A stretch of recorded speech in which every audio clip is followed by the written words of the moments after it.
Welcome back to my channel. If you guys are tuning in for the first time, my name is Marsh Pillai.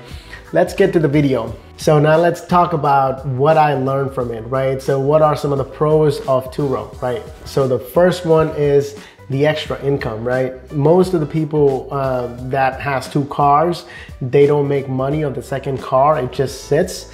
And when you account for all the insurance and the car payment, so when you add all that, it's just going to be a waste of money, right? So instead of letting the two cars sit in your garage, you can rent one of it when it's not in use and make some extra money off it to offset some of the expenses, right? So that is the number one benefit of Turo. Number two is there's no prerequisite to learn the process and stuff like that, right? So if you're trying to flip houses as a business, you have to go out there and learn, maybe take a course or two.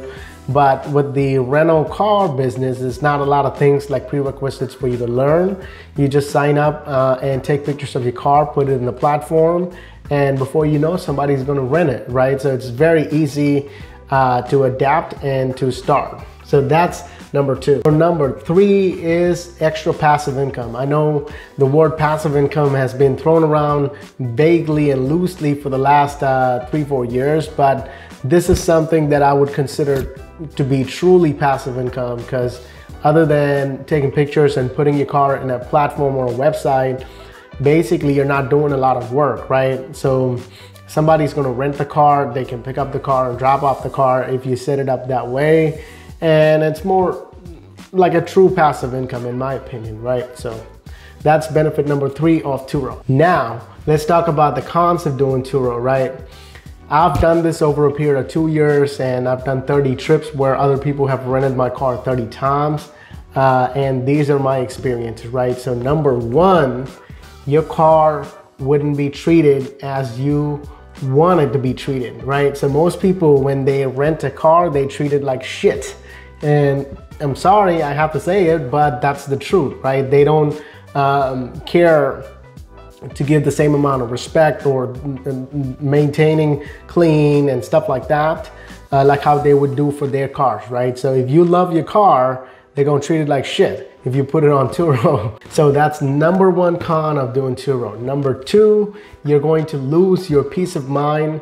I know Turo has a filtration process where you can approve or deny the guest, but even still, you don't know how each guest is going to treat their cars, right? You may look at the picture and you might think that they're going to treat your car, take care of it proper and stuff, but in reality, they might not give a shit, you know? So it's hard when you try to filter all these people. You might lose your business thinking that those are bad people, but in reality, they might be good people, right? So if you're in a business mentality, you're gonna approve most of the trips, and some of these trips, the car might not return in the same condition. I've had accidents like dents and minor fender benders and stuff like that over the period of 2 years, and I've lost a lot of peace of mind during these trips. So it's kind of counterproductive in a way when you look at it. Number three is going to be the complex reparation process by Turo administration in case of any issues or incidents that occur, right, from the guest. So yes, there's insurance and stuff, but there's a lot of loopholes as an owner. Sometimes you can be left in the dark or left in a hole out of events that occur because Turo has certain policies. For example, if a renter has caused dents in your car, and if it's smaller than like a pint size or something like that, then Turo considers is at normal wear and tear, and they wouldn't repair it even if the guest has insurance and stuff, right? To me, that's crazy.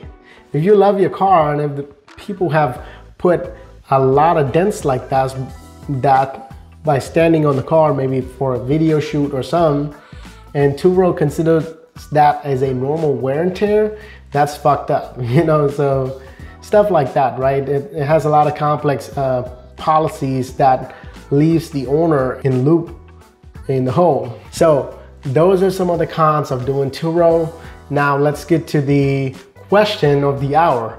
Am I gonna put my C8 in Turo? The short answer to that question is no. And the long answer to that question is no way in hell I'm gonna do that with the right sense of mind. The reason being, you can do Turo for like 3 years, right? So maybe 15 trips would go right, and the 16th might be a mess up, right? It only takes one wrong trip to mess up your whole car, right? And given the car culture or car market right now of selling over sticker and the shortage because of the supply chain issues and stuff, if anything happened to my car, then I have to pay over sticker to get another one or wait for such a long time to get my hands on another C8, right? So given all the items that I just described above, I wouldn't want to risk my C8, potentially totaling my C8 over trying to make a few extra bucks, right? So it wouldn't make sense for me to put my C8 on Turo. And the other reason is I would be just doing it just with my C8, right? Just one car.